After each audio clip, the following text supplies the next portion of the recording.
Je suis Jean-Jacques Girardot et comme je viens de l'université de Franche-Comté, j'ai donc développé le réseau international d'intelligence territoriale et dans ce cadre, on a une collaboration suivie depuis 2009-2010 avec l'université de Béjaïa.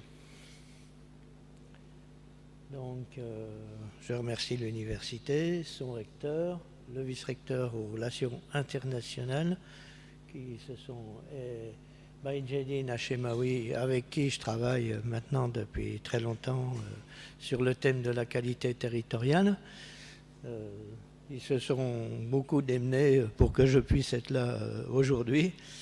Vendredi à 13h, je ne savais pas si j'aurais mon visa, c'est grâce à eux que je suis là. Mais bon, je remercie aussi tous ceux qui, plus dans l'ombre, ceux que je connais moins, mais qui ont travaillé, ont contribué à mon invitation. Je vous remercie à vous également.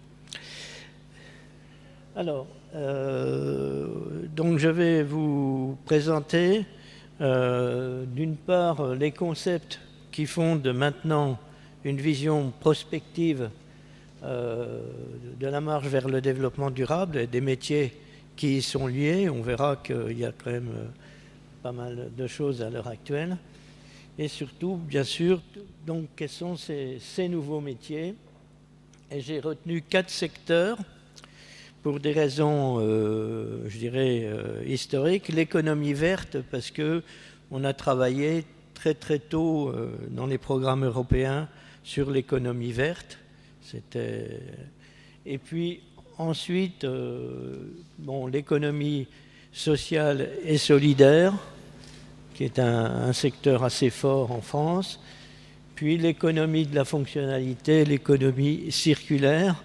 L'économie de la fonctionnalité, dont le développement est lié au Grenelle de l'environnement en France, et l'économie circulaire, qui nous intéresse tout particulièrement pour la question de la gestion et de la valorisation des déchets. Alors, j'ai des exemples français que j'ai bêtement recherchés sur Internet. J'en ai pas trouvé pour l'Algérie encore, disons, peut-être que j'ai mal cherché, peut-être que j'ai pas cherché dans la bonne langue, bon, là je m'en excuse, mais bon, j'invite les collègues et les étudiants à compléter, parce que, comme on vient de le voir ce matin, tout ça, c'est une question d'enquête, de choses comme ça qui doivent être conduites pour qu'on ait plus d'informations sur un secteur important et très honnêtement où l'information est également un rôle moteur fondamental. Bon, à titre anecdotique, j'ai été doyen, j'ai été vice-président, j'ai travaillé aussi sur les métiers des étudiants, etc. Donc on continue bien sûr. Mais je suis là pour vous parler un peu plus d'intelligence territoriale. Donc c'est un concept qu'on a proposé en 1998 avec 3 choses en tête. Premièrement, c'était les premiers progrès de la neurobiologie. Et bon, c'était important ce qui se passait sur la connaissance du cerveau. On avait des éléments plus scientifiques. Il y a la diffusion spectaculaire de l'informatique qui posait beaucoup de questions, notamment au niveau des métiers dont on va parler, parce que le milieu n'était pas au départ très réceptif, mais on a vite appris que ça ne sert à rien de s'opposer aux mutations, elles ont leur dynamique propre et il vaut mieux faire avec et s'en servir justement comme pour avoir de l'information sur les métiers. Et puis surtout, ce qui a beaucoup changé, c'est la conception systémique du territoire, donc sur laquelle notre université avait beaucoup avancé, et on avait vu que le territoire n'était plus seulement un espace contraignant ou une appropriation, mais c'était surtout une co-construction de la communauté territoriale. Hein. Ce qui veut dire globalement que c'est quand même la communauté territoriale qui co-construit son développement. Hein. Donc l'importance de la population et donc de l'intelligence, pas que de l'intelligence cérébrale, mais de l'intelligence en œuvre. Hein. Et puis donc l'intelligence, le territoire d'un côté, l'intelligence de l'autre, qui est la base de la co-construction. Hein. Mais là, bon, il y a un travail scientifique qui est à faire, dans la mesure où on a surtout des résultats sur l'intelligence individuelle, hein, alors que le territoire, la communauté territoriale, renvoie à une notion d'intelligence collective. Hein. C'est ça qui est très important, donc là, il y a encore des travaux là-dessus. Et puis, il y a également l'éthique, qui sont un artefact, hein, mais qui sont de plus en plus puissants au sein des dispositifs socio-techniques. Je le dis parce que maintenant, on juge beaucoup l'intelligence en fonction de la dose d'informatique qu'il y a, comme dans l'intelligence artificielle. Mais bon, il ne faut pas se faire trop d'illusions. Si on sait très bien qu'au niveau climatique et environnemental, si nous continuons comme actuellement, ma foi, notre espèce disparaîtra et les robots, l'intelligence artificielle disparaîtra également. La nature reprendra ses droits, il n'y a pas de problème. Elle l'a fait plusieurs fois dans son histoire. Donc, ce qui est en jeu, c'est justement une bonne utilisation d'éthique pour qu'elles aident au développement de l'intelligence humaine et de son intelligence collective. Alors sur la question des territoires, donc comme je viens de le dire, on a redonné une place importante à la communauté territoriale, à ses représentations, à ses comportements. Bon, l'intelligence territoriale accorde une échelle primordiale à l'échelle locale, bon, mais dans une logique interscalaire. Il faut s'intéresser au local, c'est pas oublier tous les territoires dans lesquels le local est inclus, ni même ceux qu'il contient lui-même.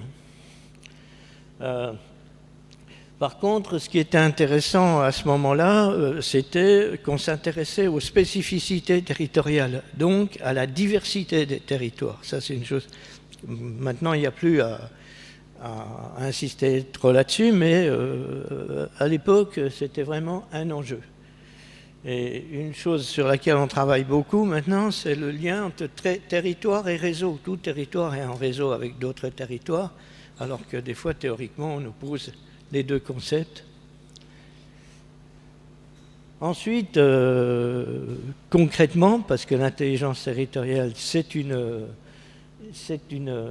recherche-action, et bien, le territoire, il est ouvert à l'action, il est ouvert à l'initiative, à la coopération, à la participation, au dialogue, et donc à la gouvernance. Et nous, on a beaucoup insisté sur les projets concertés, c'est-à-dire les projets accompagnés par une gouvernance, mais construits entre acteurs, concertés entre acteurs, dont l'objectif, mais aussi la répartition des moyens, etc., sont concertés, hein, pas simplement définition des objectifs. Voilà ce qu'est le réseau international d'intelligence territoriale. On voit des équipes en vert qui sont des équipes de recherche, mais aussi des acteurs. Je crois que ce qui est important dans notre travail, c'est qu'on a fait admettre dans des programmes internationaux, européens d'abord, puis internationaux, des acteurs, et ce, avec des évaluations faites par des experts internationaux.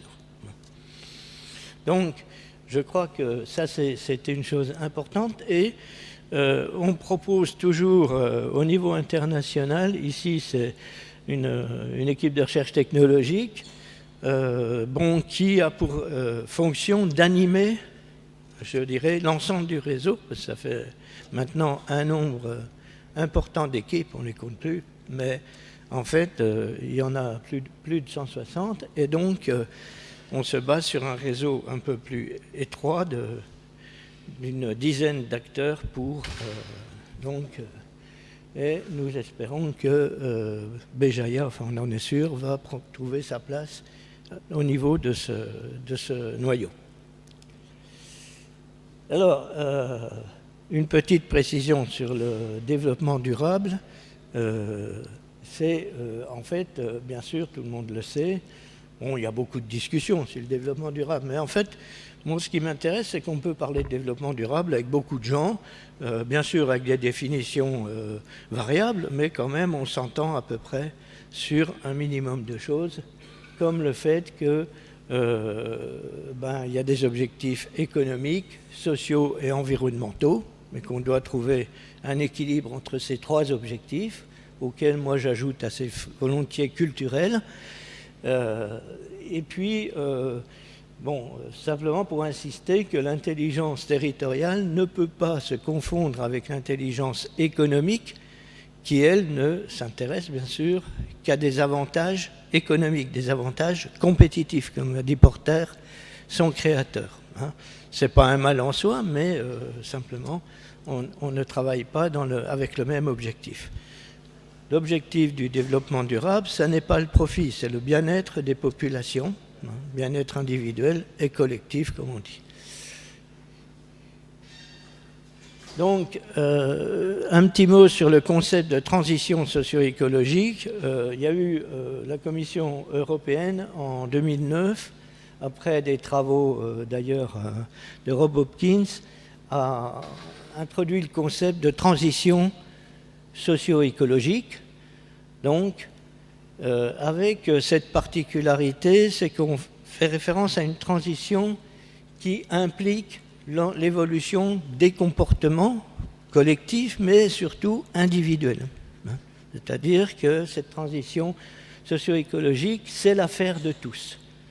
Donc, elle est caractérisée par la combinaison des objectifs du développement durable, par le renforcement de la résilience des territoires et par une gouvernance latérale, avec les travaux de Rifkin. Donc, chaque territoire, en fait, puisque j'ai parlé des spécificités territoriales et de la diversité, chaque territoire est appelé à construire son propre agenda de transition, car bien sûr, il y a des territoires qui sont dans des contextes et dans des situations très différentes, et chacun ne peut pas se fixer les mêmes objectifs tout de suite. Nous, au niveau du réseau d'intelligence territoriale, on avait proposé un premier projet qui s'appelait Job Life et un second qui s'appelait New Life, qui a été concrétisé par un groupe de recherche international, donc avec l'idée de travailler avec l'objectif de l'amélioration du bien-être. Et Job Life nous intéresse un petit peu plus aujourd'hui. En fait, c'était quels sont les nouveaux métiers qui vont se développer dans le cadre de la transition socio-écologique. Alors, on va revenir un petit peu à ça. Donc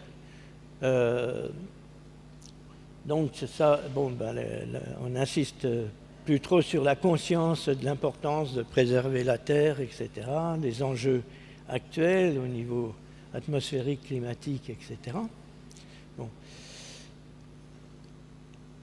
Un des premiers secteurs auxquels on s'intéressait, comme on l'a dit, je l'ai dit tout à l'heure, c'était l'économie verte, ce qu'on appelait économie verte dans les années 2009. Donc, en fait, depuis, on s'est aperçu que il y avait deux types d'activités, c'est-à-dire des activités classiques, mais qui étaient réalisées avec des procédés moins polluants ou moins consommateurs d'énergie. Donc, en fait, des métiers relativement traditionnels, mais qui évoluent en fonction des contraintes de pollution et de consommation énergétique. Et puis, les éco-activités dont la finalité est la protection de l'environnement, la gestion des ressources naturelles. Et tout ça s'inscrit dans un objectif de croissance verte, donc qui est favorable au développement durable sur le long terme. Alors, les métiers, à l'heure actuelle, on va justement, en fonction de cette séparation qui a été opérée dans les années 2009,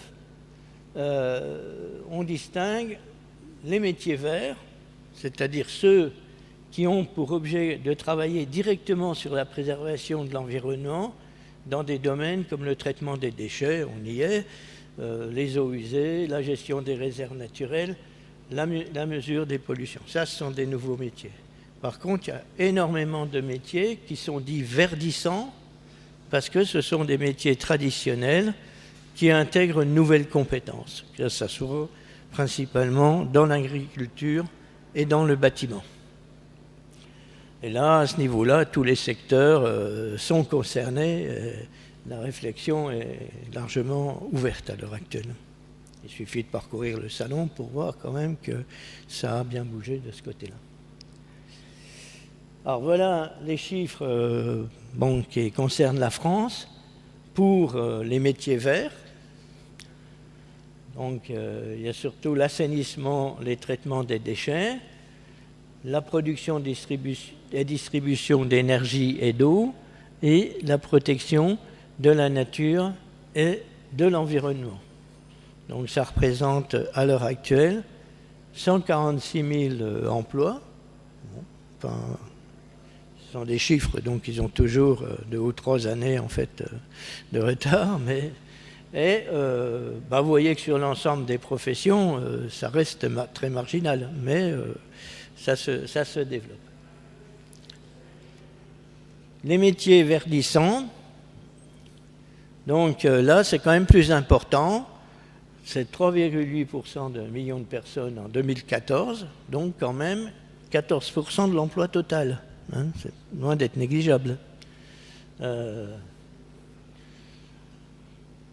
Donc là, je vous ai fait une liste des principaux domaines en montrant qu'il y a beaucoup de domaines qui sont concernés.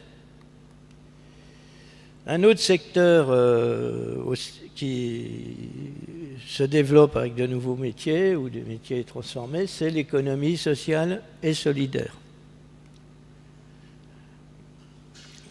Donc, coopératives, mutuelles, associations, fondations, dont le fonctionnement interne et les activités sont fondées sur un principe de solidarité et d'utilité sociale. Elles pratiquent une gestion démocratique participative et elles proscrivent le profit individuel. Donc ça, c'est lié à une citation du CEDEF. Donc il y a pas mal de métiers, on le voit dans la lutte contre l'exclusion, la santé, l'égalité des chances, le commerce équitable, l'épargne solidaire, la protection de l'environnement également. Il y a bien sûr des recoupements entre les secteurs. Donc, en chiffres, ça concerne 2,3 millions de salariés. Bon, là encore, c'est des chiffres, je pense, de 2015. Et 2015. Et donc, les 10 métiers les plus exercés sont les suivants, par ordre du plus important au moins important. Vous voyez, de l'aide à domicile, les ouvriers de maintenance, les enseignants, vous êtes dedans. Hein. Et donc, on pourrait dire les métiers de l'enseignement d'ailleurs. Il y a beaucoup de secrétariat, il y a des agents de service hospitaliers, des aides-soignants, des employés administratifs, des animateurs socio-culturels, des éducateurs spécialisés, des infirmiers, des cadres des services administratifs et financiers. Donc quand on voit ça, on se dit c'est bien de monter des formations spécialisées, par exemple pour les métiers verts tout à l'heure, mais on voit qu'il y a beaucoup de secteurs qui sont touchés. Donc ça veut dire qu'il y a un certain nombre de matières qu'il faut introduire dans les formations dites non spécialisées. Parce que si on regarde bien, il y a beaucoup de gens qui suivent des cursus traditionnels et qui sont concernés finalement par une orientation professionnelle vers les métiers verts ou les métiers de l'économie sociale et solidaire. Et ça sera vrai aussi, bien sûr, pour tout ce qui concerne l'économie de la fonctionnalité ou l'économie circulaire. Donc, l'économie de la fonctionnalité, bon, ça s'est développé avec le Grenelle de l'environnement en France, en fait, mais c'est un mouvement très profond qui tend à transformer, en fait, les marchandises en services. Hein. Donc, dans les exemples les plus connus, c'est on va vous louer un photocopieur au lieu de vous le vendre. Hein. Donc, aussi, ça se développe aussi au niveau automobile, du matériel logistique. Enfin, il y a beaucoup de secteurs, pratiquement l'ensemble des secteurs, qui réfléchissent à cette opportunité, non pas de vendre le produit lui-même, mais de vendre son usage, son utilisation, en louant le produit. Donc souvent on l'appelle aussi économie servicielle, et très souvent l'économie circulaire est associée à cette économie de la fonctionnalité. Donc au niveau des avantages, qui sont on construit des biens plus durables, puisque comme on loue le matériel, on a quand même intérêt à ce qui dure. Ensuite, ils sont mieux adaptés à la coopération, à la mutualisation et à la réutilisation. C'est pour ça qu'il y a un lien économie de la fonctionnalité et économie circulaire. Bon, c'est le secteur aussi dans lequel se développe l'économie collaborative, dont on parle pas mal, et qui sont très liés au développement des réseaux sociaux, donc au développement de l'informatique. Donc c'est tout ce qui est vente d'occasion, tout ce qui est covoiturage, etc. Voilà. Et puis il y a des appellations diverses par ailleurs qui rentrent dans cette logique globale.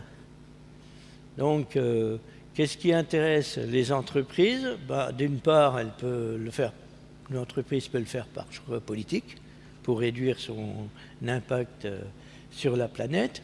Bon, mais il y a aussi des aspects, bien sûr, de communication là derrière. Elle peut le faire pour rendre accessible une innovation technologique trop chère pour le client. Donc en louant, c'est vrai que c'est beaucoup moins cher. On peut étaler sur la durée.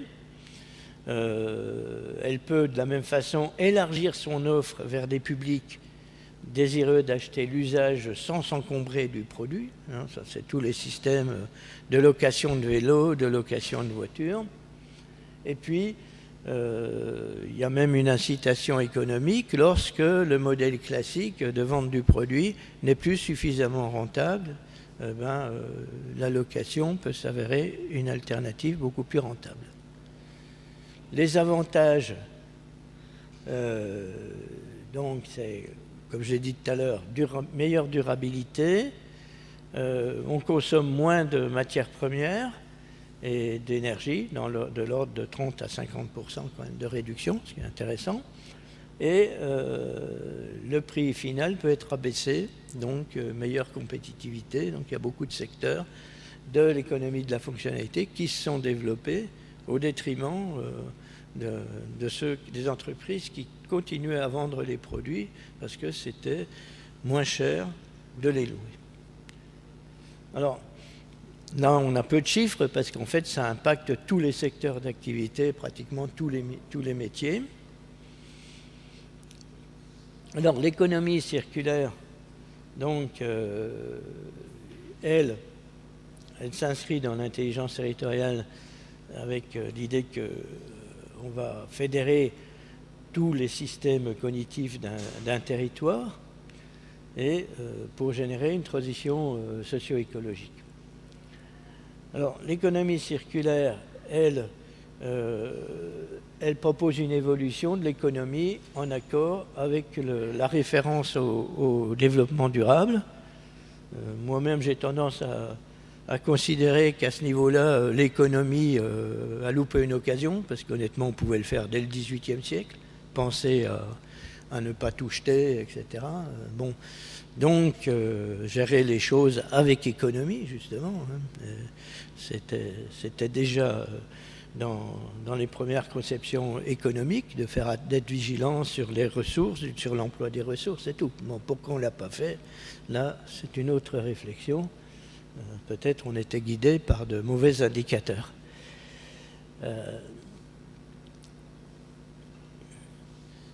Donc là, j'ai rappelé... Donc, bon, c'est un concept qui date de 2002, pour la petite histoire, qui a été médiatisé à l'occasion du Grenelle de l'environnement en France, avec un rapport sur l'économie de la fonctionnalité. Mais ce qui est curieux, c'est qu'on a beaucoup incité à l'économie de la fonctionnalité, mais beaucoup moins à l'économie circulaire, qui s'est également développée. Donc, des références intéressantes, parce qu'une au niveau international, une au niveau français. Donc, bon, la finalité de l'économie circulaire, c'est de limiter la consommation et le gaspillage des sources d'énergie non renouvelables, ainsi que des matières premières. Elle propose une écologie industrielle qui est sobre en carbone et en énergie, et en ressources naturelles également.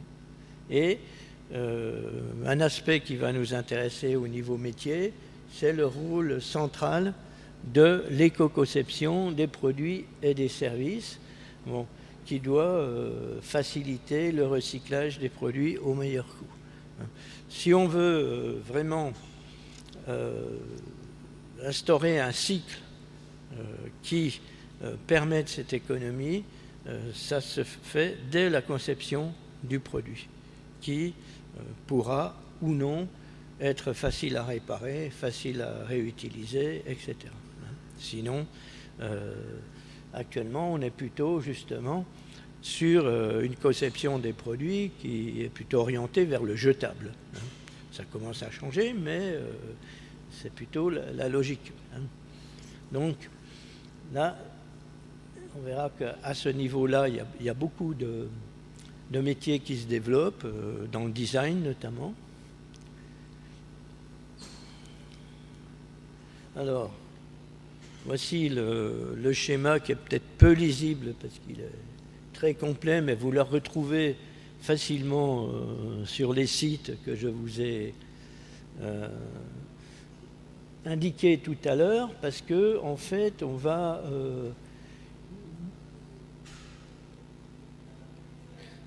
va dissocier ce qui est nutriments techniques, bon, qui peuvent suivre un cycle donné, et les nutriments biologiques qui, eux, vont suivre un autre cycle, mais toujours avec la même logique.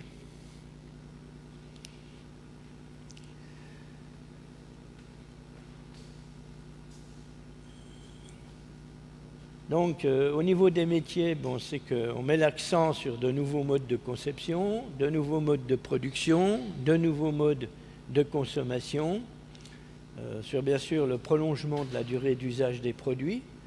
On insiste d'ailleurs plus sur la valeur d'usage et sur l'usage des produits que sur la possession de biens. C'est en ça que ça rejoint l'économie de la fonctionnalité, l'économie servicielle.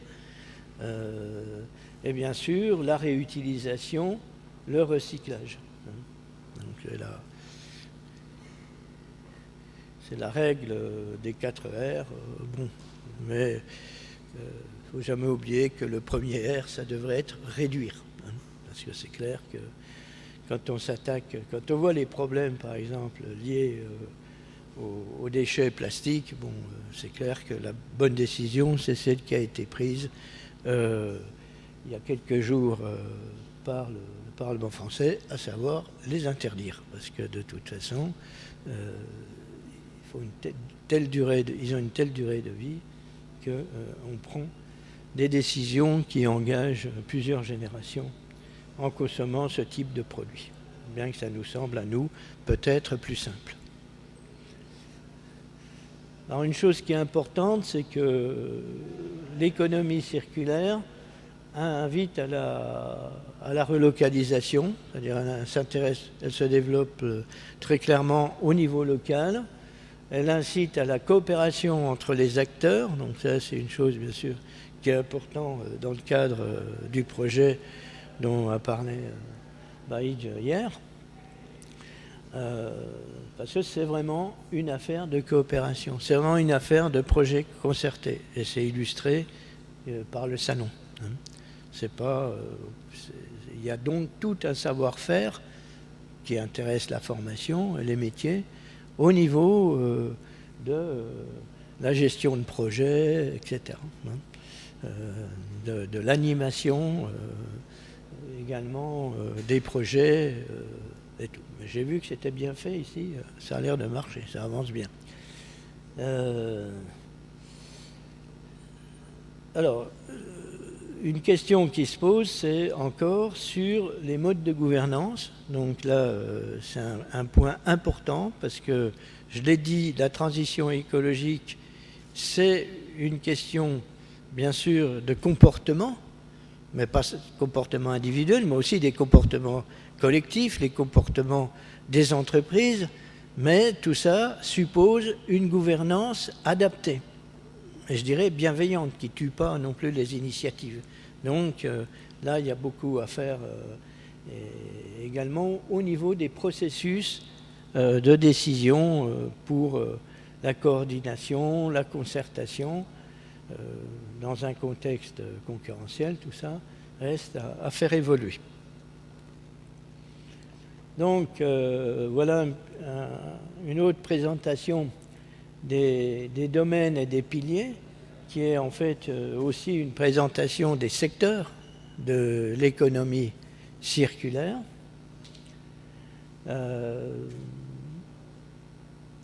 Quelques mots sur l'éco-conception, parce que comme je l'ai dit, c'est vraiment au centre de l'économie circulaire.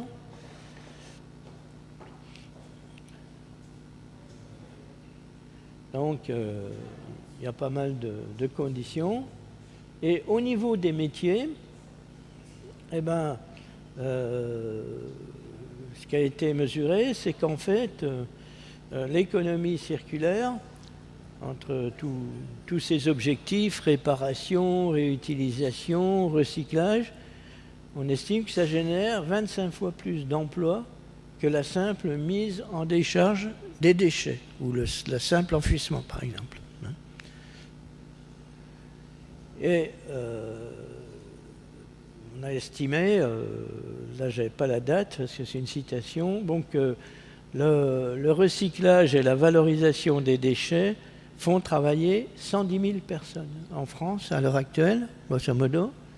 Donc, et que surtout, 94% d'entre elles sont en CDI. C'est-à-dire que les métiers de l'économie circulaire, en France, à l'heure actuelle, sont relativement nombreux, ils ont un fort potentiel de développement, et ce sont des bons emplois, bien payés et avec permanents.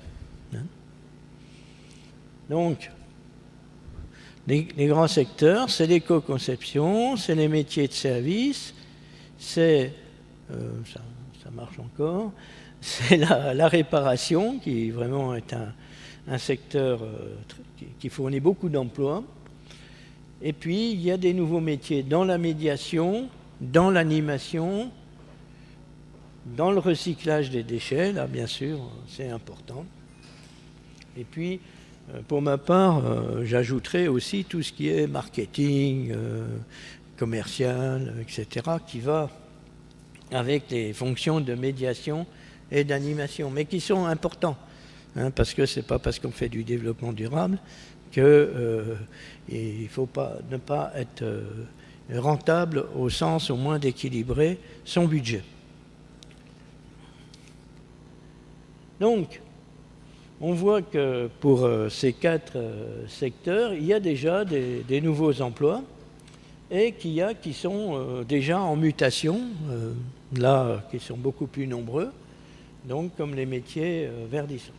Donc, ça montre que la transition socio-écologique n'est pas une vue de l'esprit, ça c'est une chose qui est très importante, elle est en mouvement, c'est une mutation, c'est-à-dire que ça s'impose aussi aux individus et même aux sociétés. Et donc, les emplois se développent actuellement. Ce n'est pas quelque chose qu'il faut attendre. Là, je parle au niveau, bien sûr, de la formation. Et comme je l'ai dit, autant pour des formations spécialisées que pour des enseignements spécialisés dans des formations traditionnelles. Donc on voit qu'il y a pas mal de métiers qui se sont développés pour des raisons éthiques, mais aussi pour des raisons économiques, parce que les entreprises y trouvent leur compte aussi. Alors, j'insisterai aussi sur le fait que j'ai donné des exemples français, parce qu'en France, il y a des observatoires. L'intelligence territoriale travaille beaucoup sur les observatoires, on n'est pas les seuls, mais... moi, je suis désolé de ne pas avoir trouvé d'éléments relatifs à l'Algérie, mais je pense que, bon, on est ici à l'université, donc on sait comment développer cela. Et il me semble qu'un observatoire régional sur l'économie circulaire, voire sur la transition socio-écologique, est utile. Et que, bon, il doit s'appuyer sur des indicateurs publics, parce qu'il y a beaucoup d'indicateurs publics qui existent, mais qu'on ne sait pas consulter, y compris dans les instances de la gouvernance.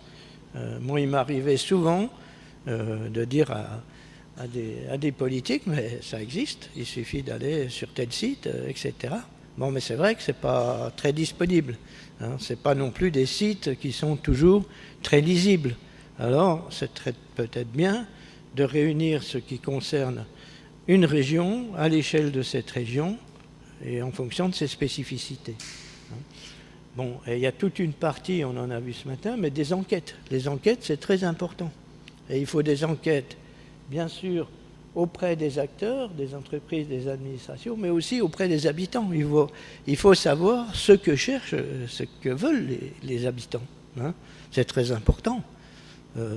Quand on va, je sais pas, acheter une automobile, le constructeur vous dit pas, ah ben vous en aurez une rose parce que c'est plus, on n'a plus que ça pour l'instant, et puis on trouve que c'est très bien pour vous d'avoir une voiture rose. Non, vous avez le droit de choisir un certain nombre de choses et de l'exprimer. Donc, je pense que c'est très important de savoir ce que veulent les habitants. On peut en discuter ensuite, mais il faut en tenir compte. Et justement de manière à assurer une certaine adéquation entre ce que veulent les consommateurs, les habitants, et puis ce que peuvent leur fournir les acteurs industriels ou administrations. Alors, à titre indicatif, voici un observatoire de la transition socio-écologique que nous avons développé au niveau donc de la Franche-Comté. Je ne peux pas, ici s'il y a un petit bouton, non. Bon, c'est pas grave.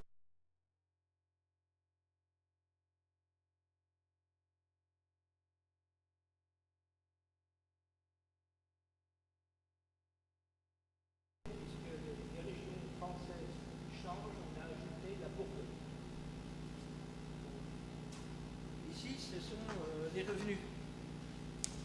Et ce qui a surpris beaucoup de gens, donc je dis, c'est sur la partie gauche pour vous, donc la Franche-Comté, sur la partie droite, la Bourgogne, et vous voyez que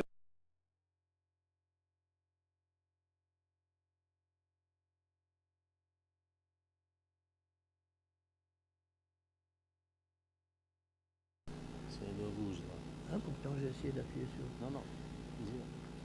Ah oui, là c'est... Ah, Oh. là, il faut que j'appuie. Ok, merci. Donc, ici, donc, c'est la Franche-Comté. Et une caractéristique de la Franche-Comté, qui est une région frontalière avec la Suisse, c'est qu'on voit que les meilleurs revenus sont le long de la frontière. Oui, on voit que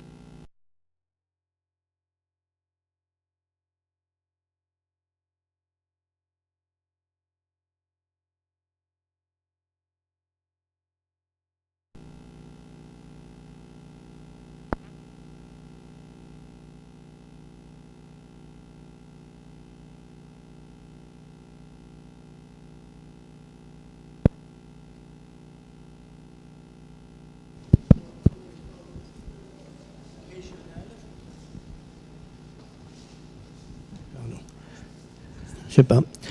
Ah ben ça là, ça marche. Donc il y a un effort à faire pour développer des emplois locaux au niveau régional. Alors que, en fait, dans toutes les enquêtes auprès des habitants, c'est ce que les habitants attendent. Hein. C'est ce qu'ils cherchent, eux. Donc, voilà. Et puis, vous voyez par exemple que, si j'appuie sur le bon bouton, oui. Donc, si vous regardez la Bourgogne, c'est très concentré autour de la capitale régionale. Hein. Un phénomène de centralisation bien français, mais qui ne concerne pas que Paris, qui est reproduit dans la plupart des régions autour de la capitale régionale. Donc, bien sûr, il reste encore beaucoup de choses à faire ici, parce que des habitants qui ont des comportements responsables, il y en a partout. Donc, il n'y en a pas que dans la capitale. Donc, pour vous dire, le comportement responsable, en Franche-Comté, on a pu l'évaluer à peu près à 80%. Donc, et l'enquête a beaucoup changé, disons, l'analyse qu'avaient les politiques, parce que les politiques, ils avaient l'impression que c'est eux qui faisaient beaucoup d'efforts pour développer les comportements responsables. Alors qu'en fait, les habitants les ont déjà. Et notamment, une des choses qui marche le mieux, qui s'est mis le plus rapidement en place, c'est tout ce qui est relatif à la gestion des déchets et à leur valorisation. Bien, je vous remercie. Je vais arrêter ici. Et si vous avez des questions, je peux répondre.